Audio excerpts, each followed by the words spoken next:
Chrétien, tu n'es pas en vacances sur cette terre. Tu es en guerre. Que tu le veuilles ou non, il existe une bataille spirituelle qui fait rage autour de toi. Une guerre invisible, mais aux conséquences éternelles. L'ennemi, Satan, rôde comme un lion rugissant, cherchant qui dévorer, 1 Pierre chapitre 5, verset 8. Tu ne peux pas être neutre. Si tu es en Christ, tu es déjà enrôlé dans l'armée du Seigneur. Mais la bonne nouvelle, c'est que Dieu ne t'a pas laissé sans défense. Il t'a équipé avec des armes puissantes. 3 armes spirituelles capables de renverser les forteresses de l'ennemi et de faire de toi un chrétien véritablement vainqueur. Suis cette vidéo comme une révélation, une stratégie divine pour remporter chaque combat spirituel. Avant de parler d'armes, comprenons l'importance de l'équipement. L'apôtre Paul nous exhorte à revêtir l'armure complète de Dieu, Éphésiens chapitre 6, versets 11 à 13. Pourquoi ? Pour pouvoir tenir ferme contre les ruses du diable. Un soldat désarmé est une cible facile. Dieu, dans sa sagesse, nous donne des armes spirituelles, non charnelles, mais puissantes pour renverser les raisonnements, 2 Corinthiens chapitre 10, verset 4. Il faut les connaître, les comprendre et surtout, les manier. Cette vidéo dévoilera 3 principales armes spirituelles du chrétien victorieux: la parole de Dieu, la prière fervente et la louange authentique. Prépare-toi, car ce n'est pas une vidéo ordinaire, mais un entraînement pour les vrais combattants du royaume. La parole, l'épée de l'esprit. La première arme, c'est la parole de Dieu. Elle est vivante, efficace et plus tranchante qu'aucune épée à double tranchant, Hébreux chapitre 4, verset 12. Jésus lui-même a repoussé Satan dans le désert par cette arme. Il est écrit: l'homme ne vivra pas de pain seulement, mais de toute parole qui sort de la bouche de Dieu, Matthieu chapitre 4, verset 4. Ce n'est pas une simple lecture du matin ou un verset mignon affiché sur un mur. C'est une arme offensive, destinée à trancher, repousser et détruire les mensonges de l'ennemi. Apprends à la déclarer, à la proclamer, à l'incarner. Car un chrétien qui ne connaît pas sa Bible est un soldat sans épée. Il est vulnérable. Mais toi, tu es appelé à manier l'épée de l'esprit avec autorité. Connaître les promesses pour combattre. La parole contient des promesses de victoire, de paix, de protection. Romains chapitre 8, verset 37 déclare: « Mais dans toutes ces choses, nous sommes plus que vainqueurs par celui qui nous a aimés. » Connaître les Écritures, c'est savoir ce que Dieu dit de toi, de ta situation et de ton avenir. Trop de chrétiens combattent avec des émotions, des pensées humaines ou des traditions. Or, c'est la vérité qui libère, Jean chapitre 8, verset 32. Tu dois te lever chaque matin avec la certitude que Dieu a déjà parlé, que sa parole est ton terrain de bataille. Ce que tu proclames avec foi devient une épée qui tranche dans l'atmosphère spirituelle. L'Esprit et la parole, une alliance puissante. La parole sans le Saint-Esprit devient une lettre morte. Mais quand elle est prononcée avec foi, guidée par l'Esprit, elle devient une bombe spirituelle. Jésus dit que ses paroles sont esprit et vie, Jean chapitre 6, verset 63. Le Saint-Esprit te rappellera les versets dans les moments clés. Mais il ne peut rappeler que ce que tu as déjà reçu. Alors nourris-toi quotidiennement de la parole. Elle ne remplace pas l'esprit, et l'esprit ne contredit jamais la parole. Ensemble, ils te transforment en un guerrier invincible. L'ennemi craint un chrétien qui connaît la parole et qui marche avec l'esprit. C'est une combinaison fatale contre les ténèbres. La prière, arme de percée. La deuxième arme spirituelle du chrétien, c'est la prière. Pas une prière routinière ou tiède, mais une prière fervente, passionnée, persévérante. Jacques chapitre 5, verset 16 dit que la prière fervente du juste a une grande efficacité. La prière est le canal de communication directe avec Dieu, mais aussi un outil de guerre. Elle ouvre les cieux, brise les chaînes, déplace les montagnes. Quand tu pries selon la volonté de Dieu, tu déclenches des mouvements angéliques. Daniel priait et un ange fut envoyé, Daniel chapitre 10, verset 12. Ne néglige jamais la puissance d'une vie de prière constante et profonde. Le secret de l'intercession. L'intercession, c'est prier non seulement pour toi, mais pour les autres, pour ta nation, ton église, ta famille. C'est entrer dans la brèche, comme Ézéchiel chapitre 22, verset 30 le dit. L'intercession est l'arme des guerriers spirituels matures. Moïse intercéda pour Israël et détourna la colère de Dieu, Exode chapitre 32, verset 14. Jésus lui-même intercède encore aujourd'hui pour nous, Hébreux chapitre 7, verset 25. Quand tu pries pour les autres, tu agis comme un canal divin. L'intercession change les atmosphères, libère les captifs et construit des murs de protection autour de ceux que tu portes dans la prière. Prier avec l'autorité de Christ. Tu n'es pas appelé à prier comme un mendiant, mais comme un ambassadeur. Jésus t'a donné l'autorité, Luc chapitre 10, verset 19. Tu n'as pas besoin de supplier, mais de proclamer, d'ordonner selon la volonté de Dieu. Trop de chrétiens prient avec peur, alors que Dieu nous a donné un esprit de force, 2 Timothée chapitre 1, verset 7.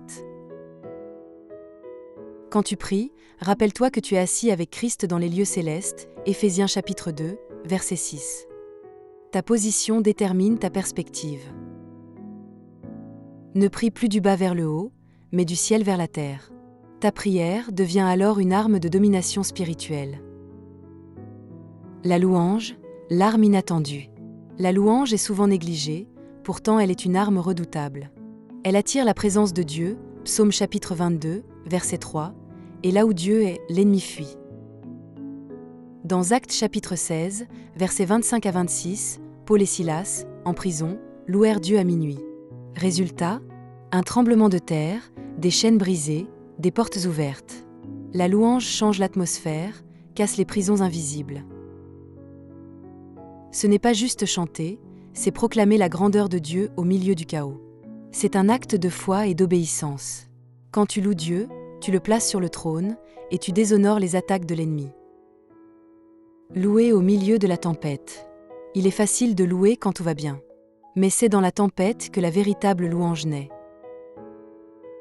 Habacuc chapitre 3, versets 17 à 18 déclare « Même si le figuier ne fleurit pas, je me réjouirai en l'Éternel. » Louer Dieu dans l'épreuve, c'est déclarer qu'il est souverain malgré la douleur.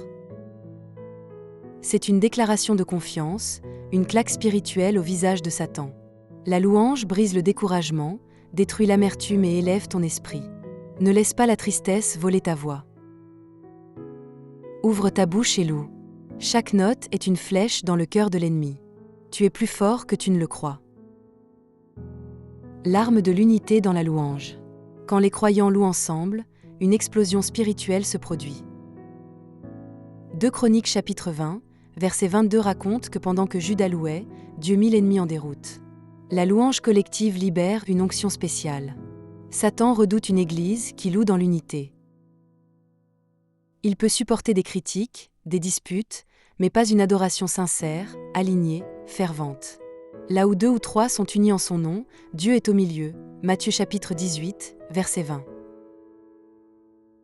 Alors, ne sous-estime pas la puissance des rassemblements de louanges. C'est une guerre spirituelle en groupe. Et ensemble, vous êtes invincibles. Quand les 3 armes s'unissent. Imagine un chrétien qui lit et proclame la parole, prie avec puissance et loue avec passion. Ce n'est plus un simple croyant, c'est un conquérant. Ces 3 armes fonctionnent ensemble. La parole nourrit ta foi, la prière l'active et la louange la protège. L'ennemi ne peut rien contre un tel combo. Apocalypse chapitre 12, verset 11 dit « Ils l'ont vaincu à cause du sang de l'agneau et de la parole de leur témoignage. » Le chrétien vainqueur est stratégique. Il ne se bat pas n'importe comment. Il connaît ses armes. Il les utilise chaque jour, dans chaque domaine de sa vie. Le combat de tous les jours. Le combat spirituel n'est pas occasionnel. C'est un style de vie. L'ennemi ne prend pas de pause, alors toi non plus. Chaque jour, tu dois te lever en soldat. Mettre ton armure. Sortir ton épée. Fléchir les genoux.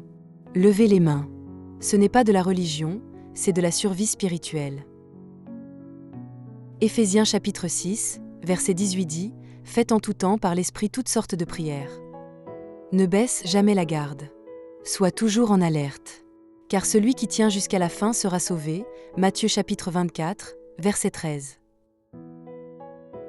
Résistez à l'ennemi avec assurance.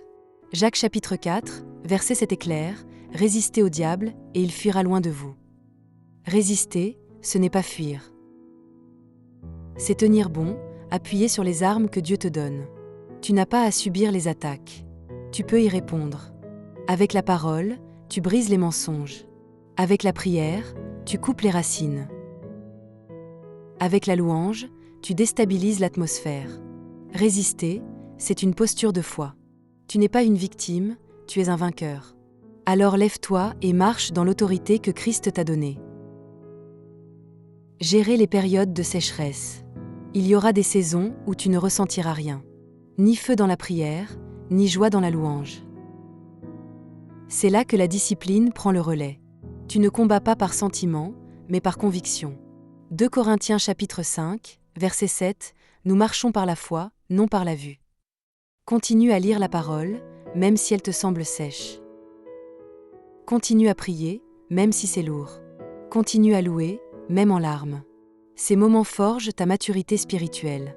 Ce sont des épreuves, pas des défaites. Reste fidèle. La pluie reviendra. Former les autres au combat. Tu n'es pas appelé à combattre seul. Forme d'autres soldats. Transmets ce que tu as appris. 2 Timothée chapitre 2, verset 2 t'invite.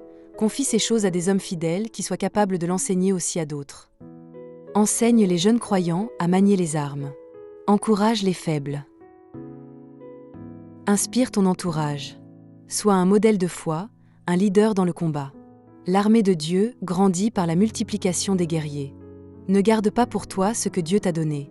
Transmets-le. Le chrétien vainqueur jusqu'à la fin. Le but n'est pas de vaincre un jour, mais de rester vainqueur jusqu'à la fin. Apocalypse chapitre 2, verset 10, « Sois fidèle jusqu'à la mort, et je te donnerai la couronne de vie. » Ton combat spirituel aura un jour une récompense éternelle.